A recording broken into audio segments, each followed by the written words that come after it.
John Morgan, Mike Bohn here in New York, an ice cold New York, snow falling down on the ground. That's why we're standing inside right now. But we're here for UFC on ESPN +1, the first event of the new year, the first event of the new partnership. It is on the online streaming service, so you're going to have to sign up for that. But I think it's worth it, man. We got a fantastic main event here. Henry Cejudo, TJ Dillashaw. We had to wait all week long to see if they would make weight. Everybody was guessing, but sure enough, made weight this morning, no issue. In fact, TJ Dillashaw, the first guy on the scales. So let's talk about what's at stake here. We know a flyweight title is on the line. We know it's a brand new title, a brand new belt. The new design came out, but it feels to me like this is bigger than that. I mean, we've seen champ opportunities before, but I don't know, something about this one feels like there's more at stake. Yeah, absolutely, especially for TJ Dillashaw. He can become the fourth fighter in UFC history to win titles in 2 weight classes. Amanda Nunes, Conor McGregor, Daniel Cormier, the others to do it, but the twist with him is he'd be going down in weight to do it. Everyone else went up, and that's hugely important for him. I mean, even Henry Cejudo said accomplishing this, if he wins this fight, makes him an all-time great, and it's hard to disagree. Look at his resume.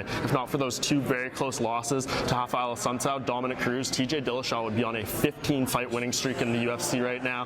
That'd be 1 shy of Anderson Silva's all-time record for longest winning streak, so he is right there. I mean, you can make an argument lower weight class is one of the all-time greats, so for him, just massive. And Henry Cejudo, just an opportunity to solidify himself. Say what you want about the Demetrius Johnson fight. It was very, very close. It could have gone the other way, but if he wins this fight, it's kind of a stamp. He's legit. He is the true champion.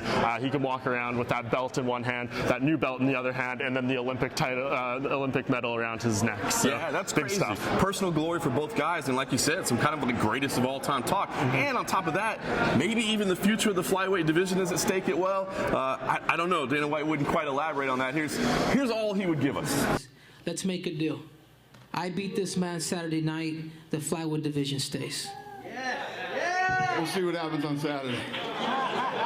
All right, so a fantastic fight, a very meaningful fight in the main event, but some other meaningful fights as well. Let's talk about what else matters on this card. Let's go down to what I'm calling the co-main event, even though it's technically a preliminary card fight that's going to be airing on ESPN proper. This will be over-the-air TV. This is going to lead into the online portion, but Alexander Hernandez versus Cowboy Cerrone, a fight that could be a potential passing of the torch type moment, or it could be the old guard showing that he's not ready to give up just yet. Not a passing of the torch, a violent handoff, as Alexander Hernandez said.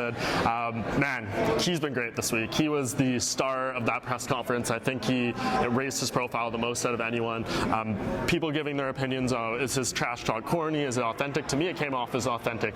The quickness with which he was responding and the answers to those questions didn't seem like it was completely prepared. So for him, this is a potentially star-making moment. I think we've seen Alexander Hernandez's first 2 fights that he is pretty legit. He is a good fighter, and now we'll find out how good he is exactly. So huge opportunity for him to break through, and then Donald Cerrone. I mean, this guy already has all the records in the book, most wins, most finishes, going to be the second fighter to make 30 UFC appearances here, so it's just another chapter in Donald Cerrone's legacy, but he's making it true what he wants to do. He wants to go for that belt in the lightweight division, and if he wants to get there, he has to win this fight. Yeah, it's a great fight stylistically. I mean, I think it's going to be an all-action fight. It's a great fight in terms of what it means for both these guys, kind of at crossroads in their careers, and on top of that, I think it's a grudge match now as well. There was a little bit of emotion. These 2 guys went back and forth at the press conference. Check a little bit of this action. I left 155, I was ranked number 2. That means I beat everybody up there except for the champion.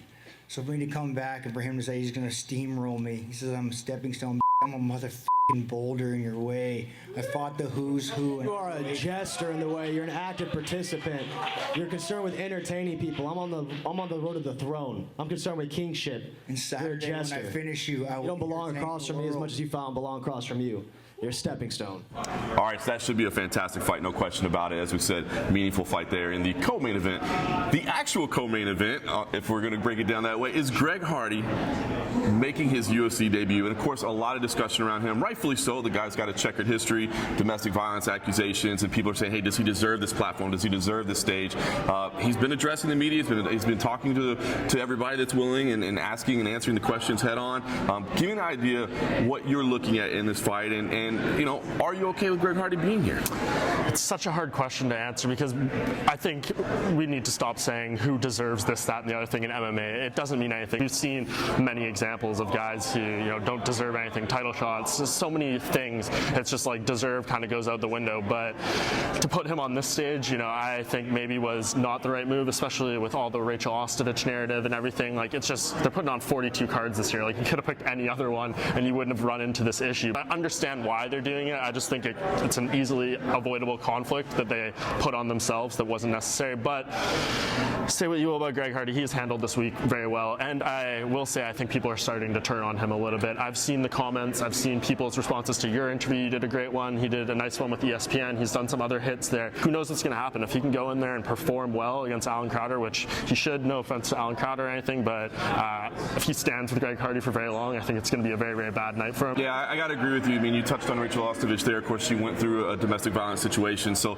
to have them on the same card, I think was a little bit of an odd booking by the UFC, but at the same time, you're right. I mean, I think Greg Hardy has shown that he deserves to compete on the big stage, and I do think he's trying to change or at least better himself moving forward. You can't change anything about the past, but at least try to better himself moving forward. Here's what he had to say to me earlier this week. You know, like I said a long time ago, this is my journey. I don't shy away from it, and we all know I'm a company man, so if the boss says get her done, we're going to get her done. So like I said, I've just been more proud and appreciative for this opportunity and tried to look for the blessings and the silver linings in all of this, and it's been a great opportunity. Regardless of who you are and what you do, there are going to be people that hate you, and you're going to have to deal with things. These are just my burdens, and these are just my my downfalls, so it's what I have to deal with, man. It doesn't bother me. It's something I want to face head on.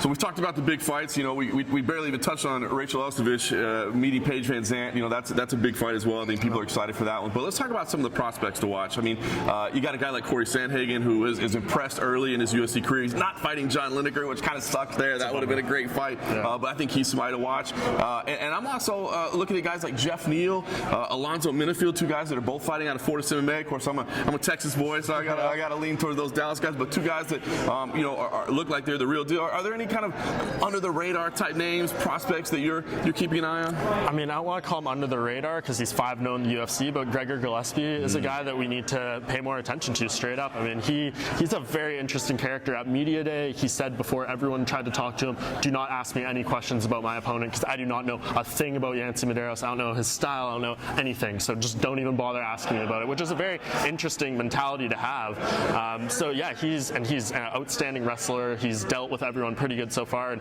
Yancy Medeiros is no easy pushover. We've seen him in some of the best fights in the past few years. That one with Alex Oliveira really stands out still. So yeah, he's a guy in my opinion to watch. It's so hard in the lightweight division to break through. I mean, we've seen guys, look how long it took Tony Ferguson, Habib to get title shots. It's like 8-0 in the UFC, 9-0 in the UFC. He might be one of those guys. You know, it's not going to be in the title talk with a win here. Maybe a couple more after this, and he is going to be a legit contender. But it's going to be a slow burn for him in this weight class. But very curious to see what he's capable of. Yeah, I'm telling you, there's a lot of fights on here that have meaning. And granted, we may not have all the big superstars that you'd expect on a pay-per-view, or I think you'll probably see on ESPN proper when the full card is on the network. But I feel like this is a good card for kind of hardcores and to introducing people. I'll tell you somebody else who made my list this week, Carl Roberson. I'd never talked to him before. I love the fact that he's saying, look, I'll move up and weight and fight Glover Teixeira. Sure, no problem at all. And I love his attitude, and he still wants to get on the card in Philly, as he told you as well earlier this week. You know me, I'm an effort type of person, and I got a call from my manager. Hey, Glover's opponent fell through. Oh, what are you saying? You want to fight Glover? Yeah, put my name in the mix. Like 2-3 hours later, got a call back. Hey, you got Glover. Called my manager, called my coach, called my boy Corey, and was like, all right, let's get it. And I'm down. It's a good opportunity for me, and I like to fight. All right, well, listen, a lot of fights to pay attention to. It's going to be on ESPN Plus and ESPN, so you're going to have to switch back and forth a little bit, but I think it's going to be worth doing it. If you want to take a look at the picks that we made and our entire staff, make sure you go to MMAjunkie. You can see which ways we're leaning. Otherwise, we'll be here in New York all weekend long, bringing you pre-fight, at the fight, post-fight coverage. We're going to try to stay warm. Stay tuned to MMAjunkie for all that.